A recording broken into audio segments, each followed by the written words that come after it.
नमस्कार, आप देख रहे हैं आज का एजेंडा। और आज के एजेंडा में शुरुआत करेंगे पुंछ जिले में जुमे की रात देर के Hindustan Pakistan line of control पर चकदबाग के इलाके में हिंदुस्तानी फौज के एहलकारों ने 2 से 3 मुश्तबा अफराद को लाइन ऑफ कंट्रोल के पार से हिंदुस्तानी इलाके में घुसते हुए देखा, जिसके बाद इन दरअंदाजों को भारतीय फौज ने चैलेंज किया, जिसके बाद उनकी जानिब से फौज पर फायरिंग शुरू कर दी गई, जिस पर भारतीय फौज की जानिब से भी जवाबी फायरिंग शुरू कर दी गई। इस दौरान भारतीय फौज का एक सिपाही जख्मी हो गया, उसे फौरी तौर पर पुंछ के आर्मी अस्पताल मुंतकिल किया गया, जहां उसका इलाज जारी है। दूसरी जानिब चकदबाग के इलाके में भी दहशतगर्दों और फौज के दरमियान वक्फे से लड़ाई जारी है। लाइन ऑफ कंट्रोल पर दहशतगर्दों और फौज के दरमियान फायरिंग के तबादले की इतला मिलते ही पुलिस, एसओजी और सीआरपीएफ ने लाइन ऑफ कंट्रोल के अतराफ के इलाकों में गश्त, नाकाबंदी और तलाशी की कार्रवाइयां शुरू कर दी है। न्यूज 18 की टीम इस समय पहुंची है पुंछ के एलओसी के इलाके में।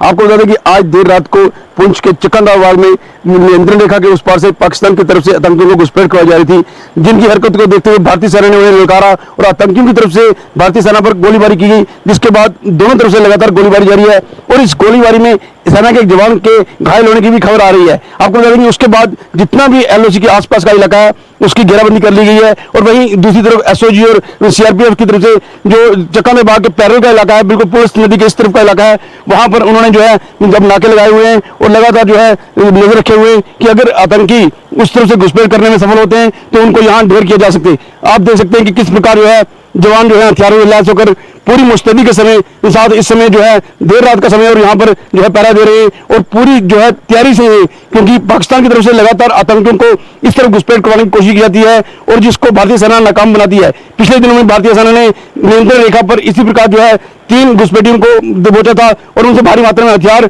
गोलाबारी का सामान और साथ ही जो है ड्रग्स बरामद किए थे। उसके बाद एक बार फिर जो पाकिस्तान की तरफ से नापाक कोशिश की गई थी, जिसको सेना ने नाकाम बना दिया था और भारी मात्रा में हथियार बरामद किए थे। लगातार पाकिस्तान की तरफ से इस तरह की कोशिशें जारी हैं और भारतीय सेना और सुरक्षा बल जो है उसको नाकाम बना रहे हैं ताकि आतंकियों को इस तरफ ना आने दिया जा सके। Munish Sharma, news 18 network, LOC Poonch. और इस वक्त की जो अपडेट है वो ले लेते हैं। हमारे साथ मुनीष, हमारे नुमाइंदे जुड़ चुके हैं। मुनीष, इस वक्त चकदबाग पर क्या कुछ सूरत हाल है, ताजा अपडेट आप बताएं।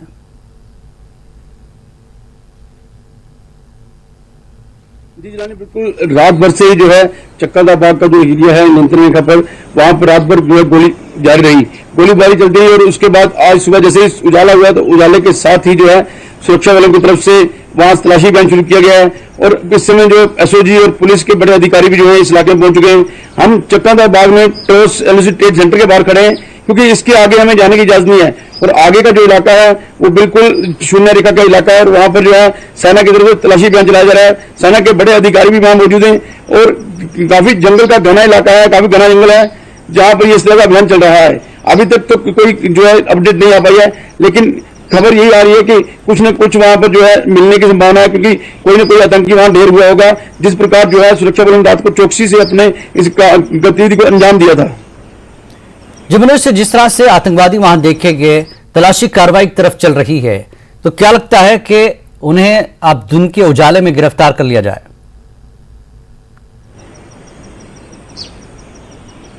जिलानी, बिल्कुल यही कोशिश आती है क्योंकि रात का अंधेरा के समय जो है सुरक्षा बल केवल जो है गोलीबारी की आड़ में जो है उनको रोकने की कोशिश करते हैं, लेकिन उजाला होने के बाद जो है काफी दूर तक दिखाई देता है और इसी के चलते जो है अभी तलाशी अभियान चल रहा है। लेकिन आपको बता देंगे वो काफी घना जंगल का इलाका है और उस एरिया में जो है माइन फील्ड भी है और इसलिए सुरक्षा बल जो है बड़ी फूंक कर कदम रखे हैं और तलाशी अभियान चला रहे हैं कि कहीं अगर जो रात को गोलीबारी हुई उसमें जो आतंकी कोई मारा गया हो, उसका शव या कोई सामान वगैरह बरामद हो सके, तो अभी तलाशी अभियान की कार्रवाई जारी है। लाइन ऑफ कंट्रोल के पार से जिस तरह से घुसने की घुसपैठियों ने कोशिश की, फायरिंग की, कितने आतंकवादी बताए जा रहे हैं मुनीष? कहा तो जा रहा है कि 2-3 हैं, लेकिन अब चूंकि दिन का उजाला है, ऐसे में तलाशी कार्रवाई भी चल रही है, तो अब मजीद उसमें अपडेट हुआ हो कि कितने आतंकवादी हैं और कहां तक वो जा सकते हैं इस रात के हवाले से अगर हम बात करें तो?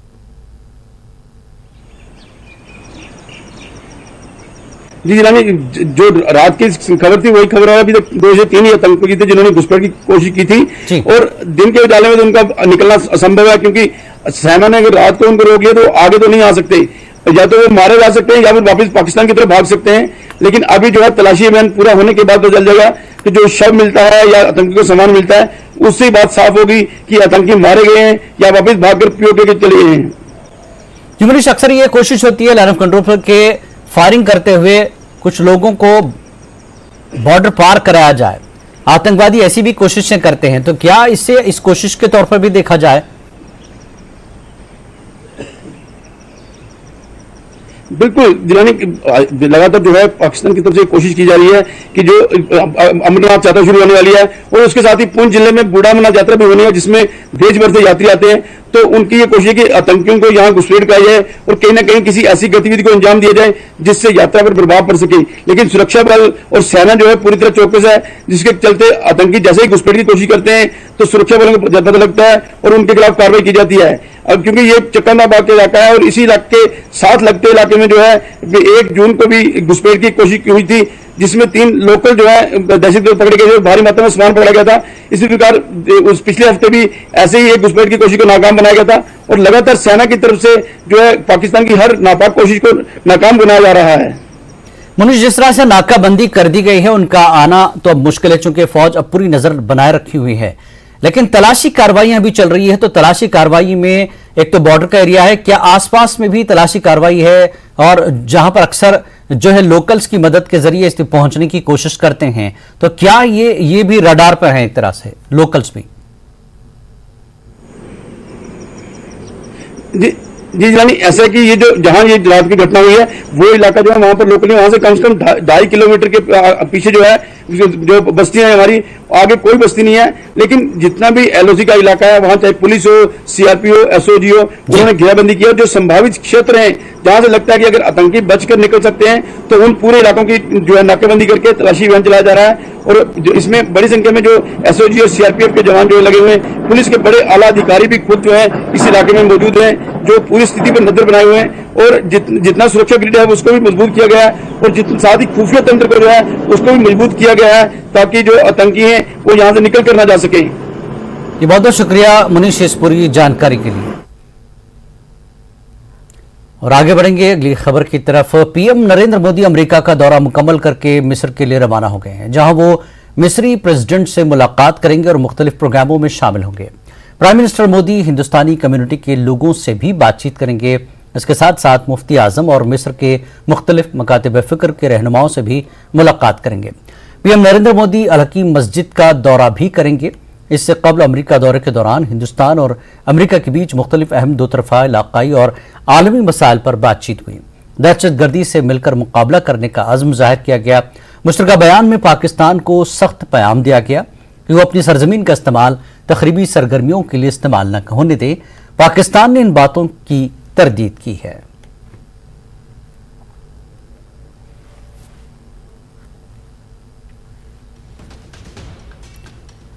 और आइए इस वक्त हमारे साथ शैलेंद्र बागू, एडिटर नेशनल ब्यूरो, जुड़ चुके हैं। शैलेंद्र, जिस तरह से अमेरिका का एक कामयाब दौरा हुआ और बहुत कुछ नई चीजें देखने को मिली, इस बार पीएम नरेंद्र मोदी का जो इस्तकबाल किया गया वो पहले से बहुत मुख्तलिफ रहा और बातचीत भी कुछ अच्छे अंदाज में हुई है। पीएम ने अपनी सारी बातें रखी, लेकिन अब आज वो मिस्र के लिए रवाना हो गए। मिस्र में क्या कुछ दौरे में एजेंडा है पीएम का?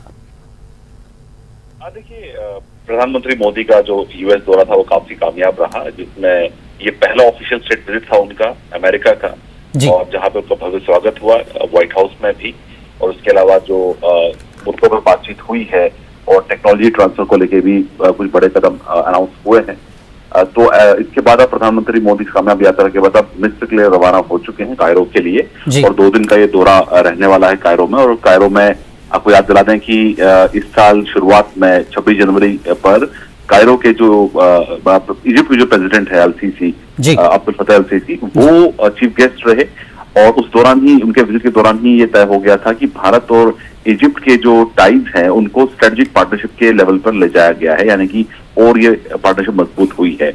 इस दौरे पर प्रधानमंत्री का ये जो दौरा है 2 दिनों का है, जिसमें वो इजिप्शियन गवर्नमेंट के सीनियर लोगों से मिलेंगे, कुछ प्रोमिनेंट इजिप्शियन पर्सनैलिटी से मिलेंगे, और साथ ही साथ जो भारतीय समुदाय इजिप्ट में रहता है, मिस्र में रहता है, उनके साथ भी प्रधानमंत्री मोदी बातचीत करने वाले हैं। और साथ ही साथ आपको ये भी बता दें कि पीएम मोदी जो है वो ग्रैंड मुफ्ती जो है इजिप्ट के, उनसे भी मुलाकात करेंगे और अल हकीम मॉस्क का भी पीएम मोदी दौरा करने वाले हैं। और साथ ही साथ आपको ये भी बताते हैं कि जो दाऊदी बोहराज हैं, उन्होंने रेस्टोरेशन जो था मॉस्क का, उसमें एक अहम किरदार उन्होंने निभाया था। और साथ ही साथ एक सिमेट्री पे पीएम मोदी जाएंगे। वर्ल्ड वॉर 1 के दौरान जो भारतीय जवान उसमें शहीद हुए थे, उनको श्रद्धांजलि देने के लिए प्रधानमंत्री मोदी वहां भी जाएंगे।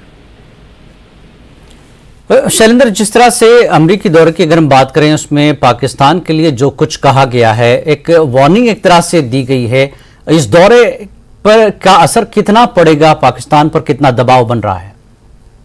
देखिए, जाहिर तौर पर पाकिस्तान को लेकर भारत और अमेरिका आतंकवाद को लेकर एकजुट है और आतंकवाद के खिलाफ जो लड़ाई है उसमें भारत और अमेरिका काफी सहयोग कर रहे हैं कई सालों के साथ। हमने हाल में ये भी देखा था कि यूएन सिक्योरिटी काउंसिल में जो प्रपोजल लाया गया था साजिद मीर के खिलाफ, उसमें भी अमेरिका भारत के साथ था प्रपोजल को लेकर।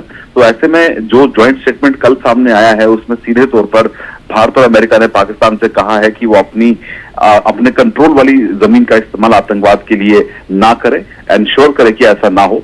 उसके बाद हमने ये भी देखा है कि पाकिस्तान की तरफ से एक प्रेस रिलीज जारी किया गया है। पाकिस्तान बौखलाया हुआ है इस बात को लेकर कि क्यों पाकिस्तान का जिक्र किया गया है प्रेस रिलीज में। हालांकि आज भी पाकिस्तान इस बात को मानने से इनकार कर रहा है कि वो अपनी जमीन का इस्तेमाल पाकिस्तान जो है वो आतंकी गतिविधियों के लिए करता है।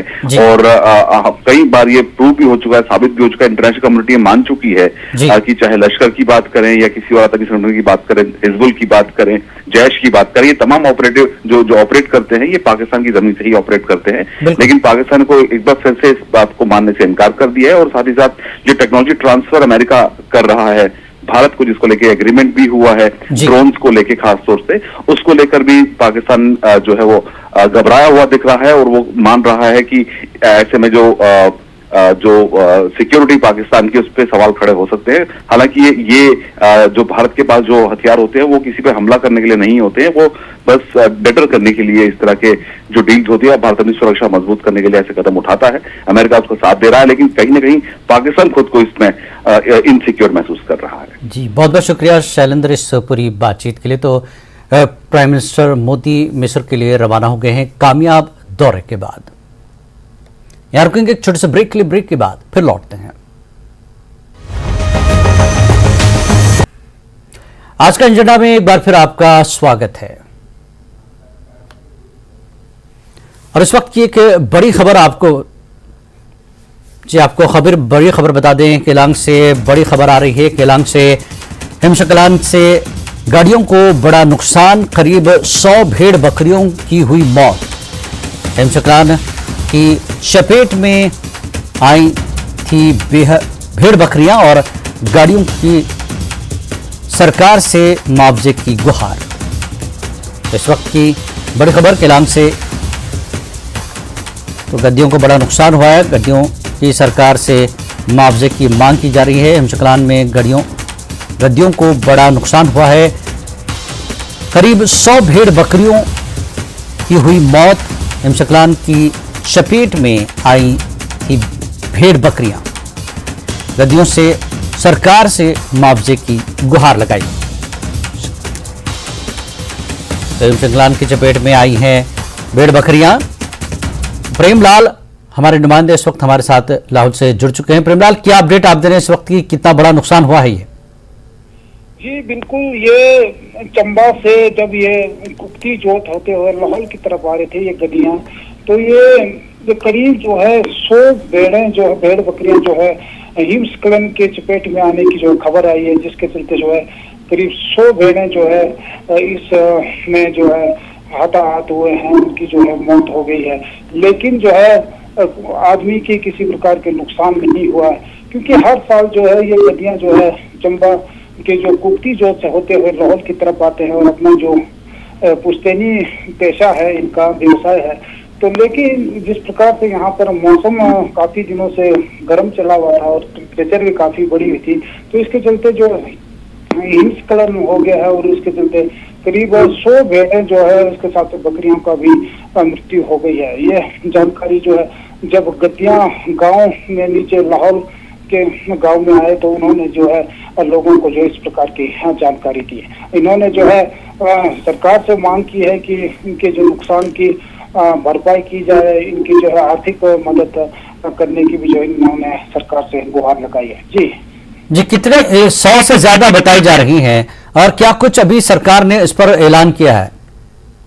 फिलहाल वो इस बारे में अभी हाल ही में इस तरह की घटना हुई तो अभी तो सरकार की तरफ से किसी प्रकार के कोई आर्थिक मदद या मुआवजे की बात सामने नहीं आ रही है। लेकिन जिस प्रकार से जो है नुकसान हुआ है तो ये बहुत बड़ा नुकसान है, और क्योंकि ये पुश्तैनी उनका व्यवसाय है, उन काफी जो है सरकार से लगातार मांग करने हैं कि वो उन्हें जो है आर्थिक मदद दिया जाए। जी प्रेमलाल, क्या मौसम विभाग की तरफ से क्या कुछ उन्हें पता नहीं चल पाया कि इस तरह का मौसम है, कैसे उसको एहतियात बरतनी चाहिए? क्योंकि ये जो बर्फानी तोदा है गिरा है उससे एक भारी नुकसान अक्सर ऐसा होता है। मौसम विभाग की तरफ से क्या कोई जानकारी नहीं थी? बिल्कुल, ये क्योंकि पहाड़ी इलाका है, 16,600 फीट की ऊंचाई का ये जो कुप्ती का जोत है, तो ऐसे में जो है क्योंकि उनके साथ कम्युनिकेशन नहीं हो पाया होगा, क्योंकि इतनी हाइट पे जाना और वहाँ पर क्योंकि गद्दियां हैं, ये चारागाह और अपने चारागाह की तरफ निकलते हैं, तो उन्हें शायद हो सकता है उन्हें इस मौसम की और उन्हें जो है जानकारी। हालांकि जो है उनके कहना है कि उनके जीवन में इस तरह की जो है पहली घटना हुई है जो हिमस्खलन के चलते इतने भेड़ बकरियों की मौत हुई है। जी बहुत बहुत धन्यवाद, शुक्रिया प्रेमलाल जी इस पूरी जानकारी के लिए। और आगे बढ़ेंगे।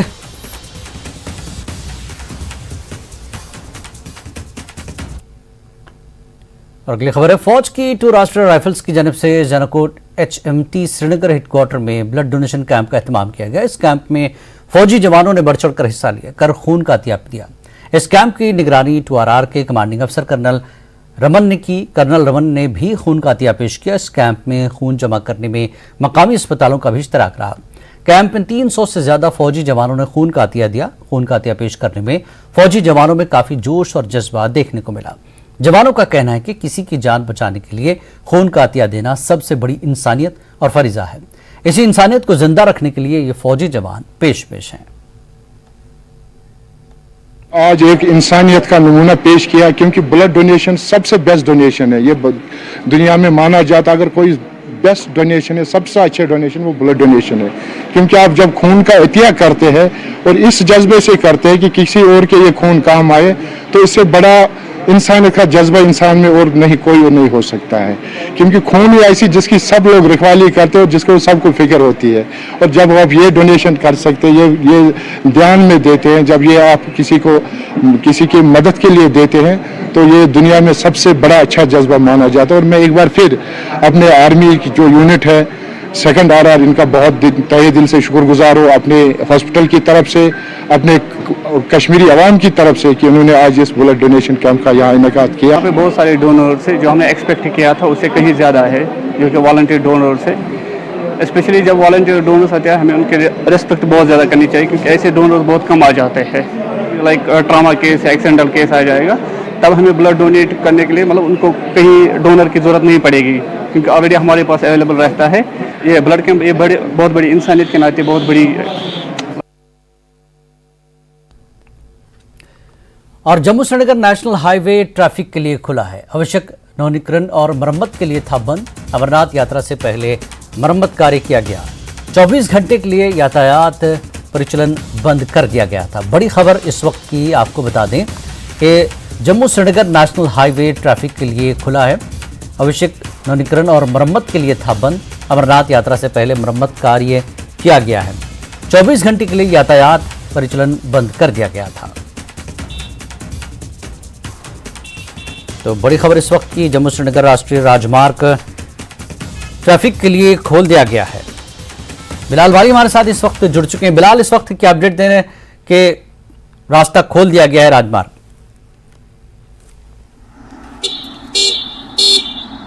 देखिए, बिल्कुल जिलानी 24 से 25 घंटों के बाद जम्मू श्रीनगर नेशनल हाईवे को इस वक्त जो है ट्रैफिक की आमदरफ्त के लिए खोल दिया गया है। जो national highway authority of India ने इंतजामिया से जुमे के दिन के लिए 24 घंटे का ट्रैफिक हॉल्टेज लिया था नाशरी टनल से और बानिहाल टनल के दरमियान, ताकि आने वाले अमरनाथ यात्रा के लिए शाहरा को मेंटेन किया जाए, ब्लैक टॉप किया जाए। लेकिन कल के दिन में हमने तमाम तर चीजें देखी। जम्मू से नेशनल हाईवे पर बहुत सारे लोगों को हमने वहां सफर करते हुए देखा जो पैदल सफर कर रहे थे, जिनमें ज्यादातर तादाद सयाहों की थी, और उसके अलावा स्कूली तलबा को भी काफी मुश्किलात का सामना करना पड़ा, क्योंकि जुमा के दिन में कहीं एग्जामिनेशन सेंटर पर बच्चों के एग्जाम्स भी थे, जहां पर बच्चों को पहुंचने में मुश्किलात हुई। वहीं मरीजों को भी जम्मू से नेशनल हाईवे पर काफी मुश्किलात का सामना करना पड़ा। हमने आवाम से भी बात की, उनका यही कहना था कि अगर जम्मू से नेशनल हाईवे की मेंटेनेंस का काम था तो उसको संडे के दिन रखा जाना चाहिए था, ताकि उस दिन ऑफिशियल काम ना हो और लोग कम से कम जम्मू से नेशनल हाईवे पर निकल सके। लेकिन ताहम इस वक्त की बड़ी खबर यही है कि जम्मू से नेशनल हाईवे जो है वो रिस्टोर हो गया है ट्रैफिक की आमदरफ्त के लिए। इस वक्त जो है स्टैंडर्ड व्हीकल्स जो मुख्तलिफ लोकेशंस में फंसी हुई थी उन्हें निकालने का सिलसिला जारी है। उसके बाद जम्मू और श्रीनगर बोथ साइड से लाइट मोटर व्हीकल्स को छोड़ा जाएगा और बाद दोपहर को हैवी मोटर व्हीकल्स को चलने का यहां पर इजाजत होगी जम्मू से नेशनल हाईवे पर। इस वक्त की सूरत हाल यह है कि कंजेशन है, कहीं मकामात पर रिपोर्ट है। और अगर मेरे पीछे की आप तस्वीर देखेंगे, यहाँ भी बहुत सारे टैंकर्स जो है लगे हुए हैं। ये बटोत का एरिया है, बटोत पत्नी टॉप के दरमियान का एरिया है, जहां पर गाड़ियों को रोका गया है। अभी आने वाला वक्त बताएगा कि ट्रैफिक हुकाम कब तक इस शाहरा। बिल्कुल, बहरहाल राष्ट्रमार्ग खोल दिया गया है। बहुत बहुत शुक्रिया बिलाल इस पूरी जानकारी के लिए। और बड़ी खबर आपको इस वक्त की हम देते हैं। आज श्रीनगर में अमित शाह के कार्यक्रम श्री प्रताप पार्क में बलिदान स्तंभ का करेंगे शिलान्यास। बड़ी खबर इस वक्त की, आज श्रीनगर में अमित शाह कई कार्यक्रम हैं। अमित शाह के श्री प्रताप पार्क में बलिदान स्तंभ का वो शिलान्यास करेंगे। तो बड़ी खबर श्रीनगर से इस वक्त की हम आपको बता रहे हैं। अमित शाह के कई कार्यक्रम हैं जिसमें श्री प्रताप पार्क में बलिदान स्तंभ का शिलान्यास करेंगे अमित शाह।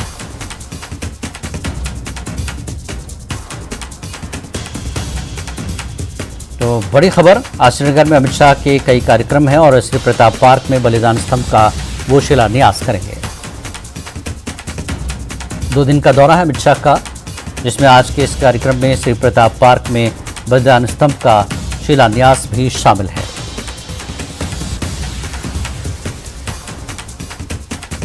तो आज श्रीनगर का दौरा है अमित शाह का। तो सरोज हमारे नुमाइंदे इस वक्त हमारे साथ जुड़ चुके हैं। सरोज, श्री प्रताप पार्क में बलिदान स्तंभ का जो है शिलान्यास है, क्या कुछ कार्यक्रम आज अमित शाह के हैं?